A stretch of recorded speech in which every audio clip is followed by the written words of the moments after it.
Isang bagong iskandalo na naman ang sumiklab matapos maiulat na may panibagong modus operandi umano si Pangulong Kuting Jr. para linlangin ang taong bayan. Ayon sa mga ulat, kasangkot daw ang ilang ahensya ng gobyerno sa mga proyekto at programa na pinapalabas na para sa kapakanan ng publiko, ngunit may mga tagong layunin na sinasabing ginagamit para sa pansariling interes ng ilang nasa kapangyarihan. Ang mas nakakagulat pa, si Vice Presidente Inday Sara raw mismo ang maglalabas ng buong detalye ng iskandalo sa mga susunod na araw.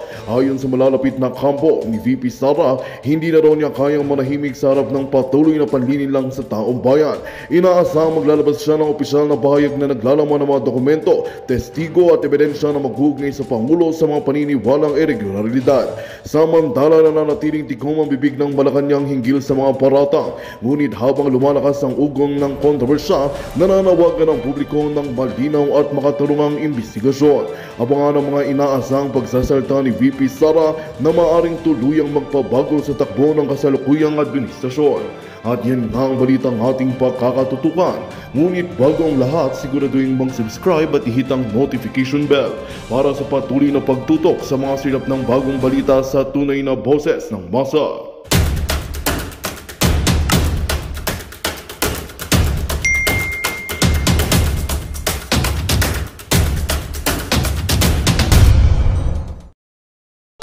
Marcos Jr. may panibagong modus na naman para paniwalain ng mga Pilipino. No, ano kaya itong panibagong modus na naman nila na to? Oo, pinagre-resign ang mga kabiniti. Oo, mga kanyang mga kuto. Yung mga kuto ni Marcos, pinagre-resign niya na. Ano daw, magkakaroon ng reset. No, magkakaroon ng reset sa sa gabinete. Alam niyo, wala namang hindi ko masyadong mapagtanto sa napakatalino kong utak ko na bakit nila kailangan gawin to. Kasi isipin nyo yung mga nasa gabinete, ang sinusunod lang naman yan yung nasa taas. So sino ba yung nasa taas? 'Di ba si Marcos Jr.? Siya yung presidente ng Pilipinas. So dapat unang-una, kung gusto mong ayusin yung mga nasa baba mo, ikaw naman ikaw naman yung sumali diyan Ikaw yung ikaw yung mga tinatawag na humimay sa mga taong yan at ikaw ang mga nagtalaga diyan sa mga pwesto nila. Tsaka ito pa, kung medyo may kapalpakan yung nasa baba mo, ano ka pa? Wala din, useless din, magre-reset kayo tapos ikaw nandiyan ka pa rin. Mas maganda pati ikaw kasama. Oo, pati ikaw kasama para mas maganda yung timplada ng magiging reset ng gabinete. Kasi kung bulok yung ulo, kagaya nga ng sinasabi ng kasabihan, na kapag bulok ang ulo, bulok din yung nasa baba niya. Diba? Walang kwenta yung ugat, so wala din kwenta yung bunga. Diba? Ano magagawa mo? Tsaka una-una, ba't parang sinisisi mo sa kanila? So nandito nga, may mga picture tayong ipinakita. Eto, yan oo. Yan po yung mga mga cabinet secretary na nagsumite ng kanilang counter Z resignation letter kasunod ng utos ni Pangulong Bongbong Marcos. Ano naman kayang pakuluto?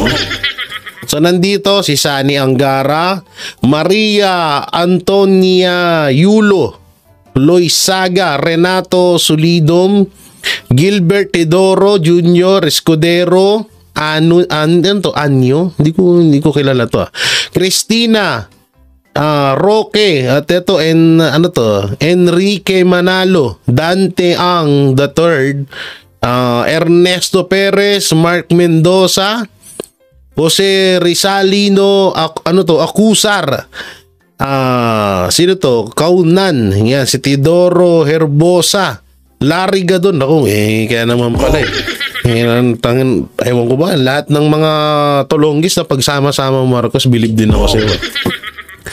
Elaine Masukat, Carlito Galvez, ito Juan Ponce Enrile. Aba, si gusto ko, happy ka. Nandito pa rin pala, no? So ito pa yung iba. Yan, nandito si John Beck Rimulya, Henry Aguda. So marami sila dito, no, mga sumite. Alam nyo yung mga ganitong style ng Administrasyon Marcos. Malamang sa malamang may ano na naman to may panibagong pakulo na naman na gagawin. Ako natutunugan ko lang kasi sunod-sunod na yung paandar nila ngayon, ha. Oo, sunod-sunod yung alam nyo kasi sa YouTube, kung gusto mo talagang sumikat, kailangan mo ng tinatawag na hype.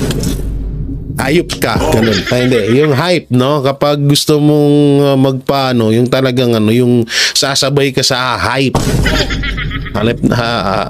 Halimbawa, yan, katulad ng yung mga kilala nyo, mga influencer, ganyan, di ba? So, etong yung administrasyon, parang gusto lang nila magpa-hype. Katulad nung nakaraan, ano bang silbi nung interviewhan nila dalawa ni Katunying? Una-una, alam naman na natin na scripted yun. Pareha silang mga naglukuhan. Ang galing yun, nag-interview sila. Samantalang magkakilala naman sila. No, yun pa yung isa na kesyo makikipagbati sa mga Duterte. Diba? So ngayon, eto naman yung wala daw kasi sa ayos yung sistema sa gabinete. So, alam nyo kasi, unang-una, paano makakakilos ng maayos tong mga kung may mga nagdidikta sa kanila? At dalawa dalawa yung nakikita ko dito. Pwedeng talagang kinakausap na ni Marcos Jr. yung talagang solid sa kanya dahil mukhang nagkakagulo na sila ng kanyang nasnip. Ng kanyang insan na si Martin Romualdez. So pwedeng ganon. Baka binibilang na ni Marcos yung loyal sa gabinete sa kanya. Pwede rin naman na ito ay isa na namang smoke screen ng Administrasyon Marcos. Pwede na naman ito ay isa na namang pakulo na naman para hindi na naman mapansin ng taong bayan yung mga dapat pansinin na dapat nilang makitang mga issue. So, kaya na lang natin, siguro mga ilang araw lalabas din yan. May lalabas din talagang balita dyan, no? So dito muna tayo sa video na kung saan ay mas maganda nga kung video ang ating reaksyonan mapatungkol dito sa isyong ito, no? So play. Pinagsumiti ng courtesy resignation ni Pangulong Bongbong Marcos ang mahigit 40 miyembro ng kanyang gabinete at mga opisyal na may cabinet rank. Pag-aaralan daw ng Pangulo ang naging performance nila bago magpasya kung tuluyan silang sisibakin. Anak ng titi. Pag-aaralan daw ng Pangulo kung kung sila ba daw ay karapat-dapat pang manatili sa pwesto or sila daw ay karapat-dapat nang tanggalin. Ang tanong lang dyan, anak ng teteng, 3 years ka nang nakaupo, ngayon mo lang yung gagawin. Nasa kalagitnaan ka na ng termino mo. Kung halimbawa katulad ni Auntie Claire, ni Madam Clara, kung tawagin ni Attorney Panelo. Halimbawa lang, umpisa pa lang ni Auntie Claire, palyado na ni Attorney Blurred. Madami mong pangalan, no? Ni Auntie Claire, no? Umpisa pa lang palyado na. So, kung alam mo ng palyado, di tanggalin mo. Kasi palyado nga hindi makasabay sa talagang agos ng trabaho ng isang katulad yung tawag nyo sa inyo, good governance. 'Di ba? So, kung hindi naman pala kayang sumabay sa agos, hindi tanggalin nyo, umpisa pa lang tanggalin nyo na agad. 'Di ba? So, bakit pinaabot nyo pa ng 3 years? Na magpo 4 years na kayong nakaupo dyan bago nyo gawin yung mga ganyang bagay. Parang napakalabo. Parang napakalabo na kung kailan tumagal ka tsaka mo gagawin. Tama mo dito kay Marcos, lasong tama no? Nakatutok si Ivan Mayrina. Nakatutok lang si Ivan Mayrina. Sumbatan kayo mula day one. Sa unang episode ng kanyang podcast ay ilalabas itong Lunes, Episode dalawang pala leksyon to. ang binanggit ng Pangulo na natutunan Nasa Netflix ba to? daw ng kanyang administrasyon mula sa naging resulta ng eleksyon 2025. Una, Hmm.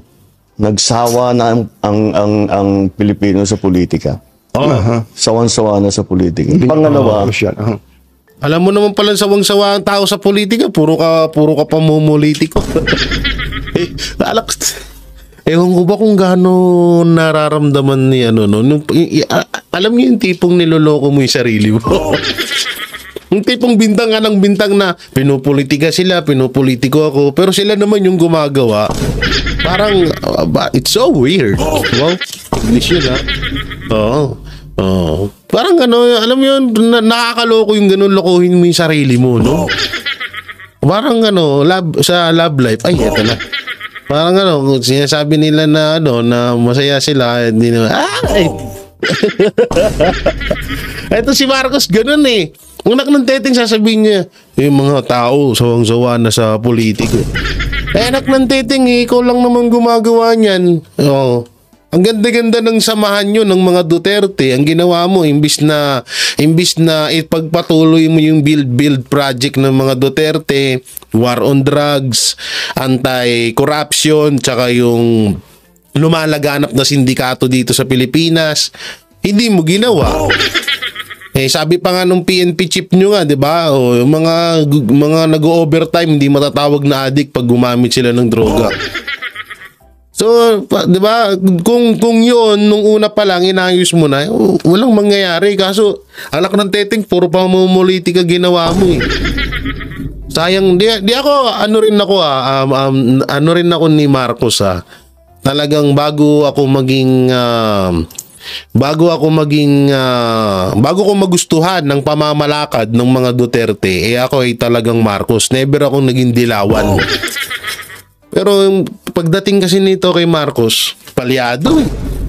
Palyado talaga eh. disappointed ang tao sa serbisyo ng gobyerno. Hindi buti nila nararamdaman. Buti alam mo na disappointed. Oo, hindi lang disappointed, dislocated pa. Ang liwanag nung ring light ko, parang kukunin ako ni St. Peter. No? Buti alam mo, Marcos, na disappointed. Talagang disappointed. Anak ng teteng, biray mo, 3 years. Yung mga matatanda nga, umay na eh. Umay na kakapanood ng balita, puro Duterte ang binabalita. Wala na daw silang nababalitaan na pag-improve ng ekonomiya, pagpasok, pagdami ng mga investment, investor, foreign invest sa Pilipinas. Wala. Yung mga proyekto, wala din. Build project, wala din. Mapapanood mo lang AJK, confidential fund ni Vice President Sara Duterte, war on drugs ni Pangulong Duterte, ano pa ba? Yung si Auntie Claire. So wala. Di sa totoo sobra ng yung ibang mga senior citizen, yung TV nila, hindi na nila nilalagyan ng cable or hindi na nila ginagamit sa national TV. Ginagamit na lang nila sa YouTube para panoorin na lang yung mga Duterte vloggers. Yun na lang ang nangyayari ngayon. Wala na eh. Biri mo, kada bukas mo ng GMA, may kita mo, impeachment kay Vice President Sara Duterte. Tapos pagpunta mo naman ng TV5, AJK, dito. Yan. Diba? So anong mapapanood, nyo? Wala man lang mapanood na sa ibang mga network na alam mo yun na Pangulong Bongbong Marcos pinasa ang pinakamagandang batas sa Pilipinas. Para sa kanya ata ang pinakamagandang batas yung bago ngayon yung kapag ikaw ay nakabili ng second hand na motor at kapag nahuli ka na hindi pa nakatransfer sa pangalan mo, tawag dito, multa ka ng 5,000. Grabe yung pahirap sa mga motorista yun, grabe. Biruin nyo, 5,000. Nilang pa nila kasi ang una niyan, 20,000. Ang tawag dito, ang multa. So binaba na, 5K na lang daw, lang. Anak ng teteng, yung 5K mo mapupunta lang sa bulsa nyo. Anak ng tipakulong. Sa hirap ng buhay ngayon na ang galing talaga gumawa. Pero bilib ako sa administrasyong Marcos kasi ang galing nilang gumawa ng pagkakaperahan nila. Tulad lang yan, yung kasong yan. So maganda naman sana yon. Maganda naman sana yon na pag huhulihin ka, magagasgasan yung lisensya mo pag hindi nakapangalan yung motor mo. Dapat sa mga 2 year simula nung nakaupo lang. Sabihin na natin dapat yan 2024 to hanggang sa pagtapos ng termino ni Marcos or panghabang buhay na. At least hindi mahihirapan yung mga Pilipino na habulin yung talagang owner o pinakaunang may-ari ng motor na pinagbilhan niya. At yung 5,000 na multa, anak ng teteng, ginto na yun. Biruin nyo, halimbawa, mahuli nyo isang Grab driver na kumikita lamang ng 800 per day. So, sumahod siya, so yung 5K na yun, 1 week niya yun. Wala pa. Kapos pa, di ba? Yun yung hindi iniisip ng gobyerno. Tapos ngayon, pag nasita-sita kayo, sabihin nyo, grabe naman kayo, mga banateros, ganyan kayo kasama sa administrasyon. Tignan nyo, isipin nyo ba naman yung ginagawa? Ganun lang kasimple yung magmumulta ka ng 5,000. Tignan nyo yung mga enforcer dyan, nagtatabaan na. Oo, biro mo, enforcer ka lang, di nga na halos makatayo. Minsan nga doon, pag umuwi ako, yung enforcer, imbis na wala namang ulan, pero nandun lang nakaupo sa gilid. Ang masama pa niyan, habang nandun ka sa kabilang way, pagtawid mo, tsaka ka lang sisitahin. O bawal dyan, tumawid ka, bawal dyan tumawid. O, no multa, o ticket. Samantalang dun pa lang sa naka-stop ka na, hindi ka man lang sinisita or wala man lang silang signboard na bawal tumawid doon, na bawal lumiko doon, dahil one way yung daanan na, walang ganun. Aabangan kanila, kapag nakita kanila dun sa dulo, yun na. Doon kanila bang ganyan kalupit ang nangyayari sa Pilipinas ngayon. Tapos ngayon, magmumulta kayo ng 5,000 pag hindi nakatransfer sa mismong nagdadrive ng motor, yung binili niya second hand ng motor. Katarantaduhan yun. At masyadong mabagal ang galaw ng pagbubuo ng mga project na hindi pa nila maramdaman. At dahil dyan, Tsaka ito, ayun na, kagaya ng sinabi ni Marcos, na masyado daw mabagal ang progress ng administrasyon. Unang-una, Marcos, huwag kang masasaktan. Ikaw yung presidente. Dapat ikaw yung unang gagawa niyan kung ano yung mas makakabilis sa progreso ng mga tinatawag na proyekto na ginagawa nyo. No? Nasa sayan, hindi yan nasa tauhan mo. Depende na lang kung hindi ka talaga nire-respeto ng mga tauhan mo. Yun lang. Pero kung mala Duterte ka naman, na isang utos niya lang na ipatupad yung ganitong batas, larga agad, mabilisan, wala nang tanong-tanong. Kasi nga, may respeto sila sa leader. Kung ikaw hindi ka nire-respeto, paktay tayo dyan. Oo. Tsaka yung sinasabi mo na mabagal, tanong lang, ilang beses na ho tayong nagkaroon ng issue about sa mga budget? Ulitin ko nga ni, baka nakakalimutan na nga ni. 5,500 flood control na merong budget na 500 billion. Yan, isa na yan.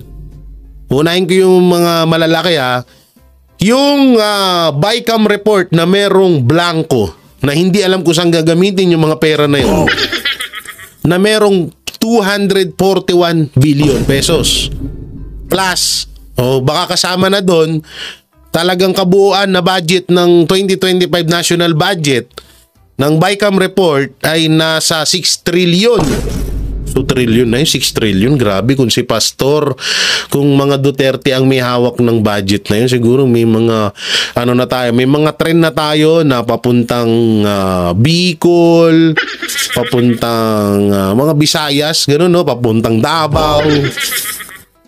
Kaso wala Ang dami-daming budget di ba? Kamakailan na nagkakagulo-gulo dyan sa budget na yan hanggang sa malaman natin na si Saldi Kulang tsaka si Martin Romualdez ang humahawak ng budget ng buong Pilipinas. Yun yan kay Vice President Sara Duterte, hindi sa akin Diba? Tapos ngayon sasabihin mo, tapos magtataka kami, ang bagal ng progress. Paano hindi magiging mabagal? At bakit ganun kabagal? Ang dami nyo ng hawak na budget. Diba? Yun yung nakakapagtaka. So, ibig sabihin, iisipin na ba namin na totoo yung mga issue na lahat ng nakukuha yung budget, inilalaan nyo sa darating na 2028 election. At inilalaan nyo para sa pangbayad, para siraan ng mga Duterte, ganun ba? Tanong lang naman. I'm asking. Wow. I'm asking because I'm hungry. Mali. Sige nga, play na. Konsyo ng Malacanang ngayong araw na pinagsusumite ng Pangulo ng courtesy resignation ang lahat ng miyembro ng kanyang gabinete kasama mga pinuno ng ahensya at presidential advisor na may cabinet rank. This is not business as usual. Ito si Auntie Claire sabi ko sa iyo, Auntie Claire, magpa-abiso ka pag lalabas ka dyan sa monitor ko nakasurang-sura ako dyan sa mukha mo Alam niyo, naiinis na ako dito sa mukha ni Auntie Claire. This is alam mo, minsan kapag nagkukwentuhan kami dito sa bahay, nagagaya ko na yung accent ni Auntie Claire. Opo, bakit po? Ang Pangulo po. Sige, pakinggan natin si Auntie Claire. Sige, pagbigyan. Pakinggan natin. President said, the people have spoken and they have expect results. Okay. Not politics. Not excuses. Not excuses. We hear them and we will act. Hanggang ngayong hapon, hayop ka. Wala akong naintindihan. English Anak ng tete ka, Pilipino ka ba? Nang nakakabwisit sa mga spokesperson ng mga presidente, no? English pa sila. Sarap pagsasampalin Tete, Pilipino na nanonood sa'yo, tapos English ka. Spoken, not politics. Lul. Mahigit 30 miyembro ng gabinete na ang nagpahayag ng kahandaang magbitiw kung hindi man nagsumiti na ng courtesy resignation alinsunod sa utos ng Pangulo. Sa mga susunod na araw, susuriin daw ng Pangulo naging performance ng bawat isa sa kanila. At kung ngayon pa lang susuriin. Karoon ng katiwalian sa kanilang mga ahensya. At saka papatay tayo dito. Ang masakit dito ang katinang legs ko. Ang masaklap dito, parang naghahanap etong si Marcos Jr. ng yung pagbubuntungan ng sisig. No, kasi una-una, alam nyo eto lang wala akong kasalanan dito ang gabinete, ang may kasalanan dito yung Pangulo. So, hindi naman. Siguro sa 100% siguro ang kasalanan ng gabinete kapag merong anomalyang nagagawa or nangyayari, siguro mga nasa 20%. Pero 80 to 70% Pangulo yan Kasi bakit mo siya inilagay dyan kung alam mo naman palang gagawa siya ng kalokohan? Ayun yung isang malaking katarantaduhan dun magpapasya kung sino ang tuluyang sisibakin at kung sino mananatili sa pwesto para tahakin ang direksyon ng pamahalaang nais ng Pangulo sa nalalabing 3 taon ng kanyang termino. Yes, mananatili sila sa kanilang posisyon. Siguro ito yung tamang panahon para ipakita nila na dapat sila manatili sa kanilang posisyon. Ang ganda nung sinabi ni Auntie Claire. Ito daw yung tamang panahon para ipakita ng mga gabinete kung sila ba daw ay karapat-dapat sa kanilang mga posisyon. Ang tanong dito, Auntie Claire, ikaw ba karapat-dapat ka dyan? Sabi nila, ba't ako na naman? Sa gabinete ang issue, ba't kay Auntie Claire na naman yan? Sige, nahayaan na natin sa Auntie Claire.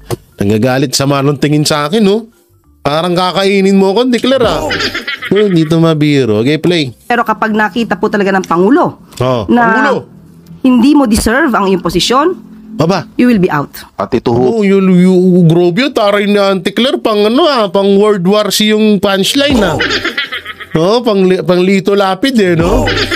Yung Marcel, trying hard, copycat, pa ang panahon na makikita natin from here on again, yung sinasabi ng Pangulo na marahil kailangan ng mas mabagsik na pamumuno.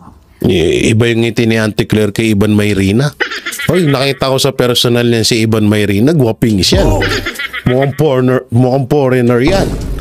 Yummy, yummy tugudusay, iba yung tingin ni Antikler talagang tinitigan mula pa hanggang mukha no? Iba yung ngiti, tapos sabay ngiti ng malupit no? Kaya tignan diba? Kita nyo, tignan yung tinginan ni Antikler grabe no?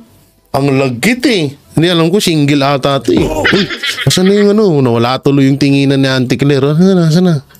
Ganyan tignan po naman tingin ng ganyan si Ivan Mayrina yung nagtatanong. Nakita ko siya sa BGC, si Ivan Mayrina nagja-jogging kasama si si Uncle, si Danny Siegel. Wow. Kasama niya si Danny Siegel. Sabi ko, guwapings pala to sa personal, mukhang Amerikano. Kaya yung titig ni Antikler talagang sabi niya, yamit ito Sabi yamit oo. Sarap yan. Gaya pala tignan niyo yung ngiti papansinin niyo yung ngiti. Tignan niyo yung ngiti ni Antikler pagtapos ng tanong. Marahil kailangan nagpa-cute pa labas dimple. Labas dimple ni Antikler Ay, lako po Antikler. Sarap mo pagtripan. Lobos yung dimple, 13. Grabe, yung mga dead skin ni Antikler naglalabasan. Iba yung tignan, ang lagkit Kanina nakaganyan, seryoso. Nung siguro medyo na niya na i-imagine niya na si Ivan Mayrina, medyo nabubuhay ang kalamnan ang katawang lupa ni Antikler. Okay, play. Ng mas mabagsik pamumuno. Ay, grabe, ganda ng hindi. Umpisa lamang to. Umpisa lang daw. Ang haba ng tanong ni Ivan Mayrina, tapos ang tanong mo, umpisa lang po ito. Hindi lang yun, na mind block lang. Guwapings daw Sa presentation ng mga bagong batas sa Malacanang ngayong hapon. Yun na yun, Antikler. Sa umpisa lang po. Ang haba ng tinanong sa'yo, yun lang yung sagot mo.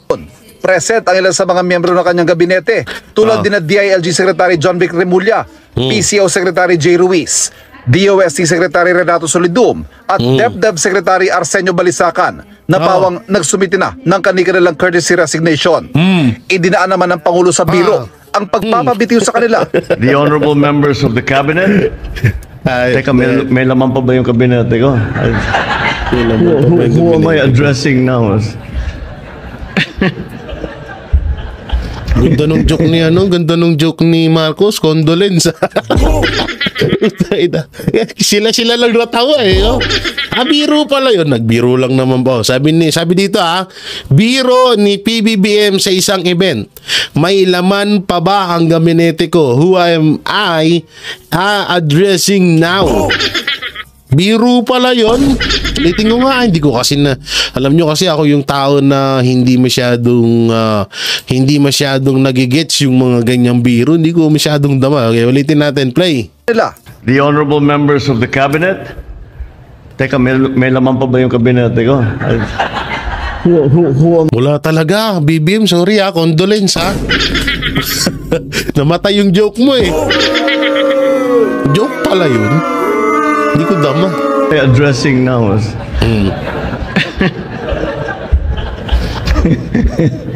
we are in flux.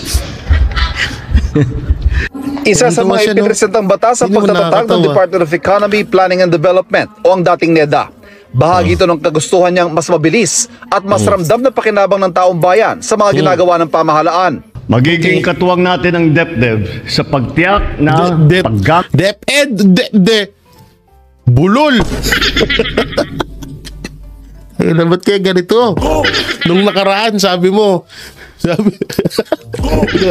sorry sa mga makakarinig sabi niya nung speech na nung nakaraan, para po sa mga pusi ng mga Pilipino. Ngayon naman,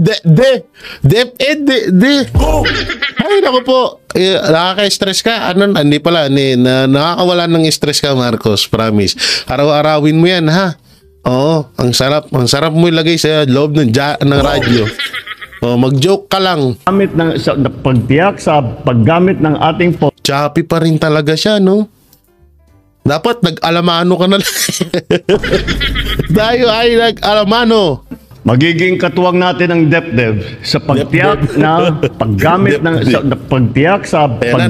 ating pondo na ipapatupad ang programa ng Wasto at naghahatid ng pakinabang sa mamamayan. Samantala sa Linggo, May 25, biyaheng Kuala Lumpur, Malaysia ang Pangulo para dumalo sa 46 ASEAN Summit. Sa harap ng mga kapwa lider sa ASEAN ng China at mga bansang miyembro ng Gulf Cooperation Council o GCC, igigit ng Pangulong posisyon ng soberanya, karapatan at jurisdiksyon ng bansa sa West Philippine Sea. Puta na, yun lang ipupunta mo sa National Summit. Anak ng teting ka, sasabihin mo lang na amin ng West Philippine Sea. Sa totoo ako hindi ako pro-China at lalong mahal ko syempre ang bansang Pilipinas. Yang West Philippine Sea kasi na yan, sa totoo lang, medyo ang tagal na natin din pinag-uusapan yan. 5 bansa ho ang nakakonekta dyan. Vietnam, Taiwan, Singapore, Malaysia, Indonesia, tsaka China, Pilipinas, no? So, Hong Kong, hindi ako nagkakamali So, kung dadalo si Marcos sa Asian Summit, sa National Summit, tapos ito lang yung yung parang i-presenta, parang babaw mo naman. Yung iba naman na sabihin mo sa mga nandoon na mag-invest kayo sa Pilipinas. Magandang balita ang hatid namin sa inyo ngayong araw. Sa pagtatapos ng aming balitaan, nagbigay kami ng mga mahalagang impormasyon. Maraming salamat sa pagtutok at pagsuporta sa aming programa. Huwag kalimutang manatili sa mga susunod na araw para sa mga bagong balita at mga kwento na dapat nating abangan. Mula sa Boses ng Masa, magandang araw, Pilipinas!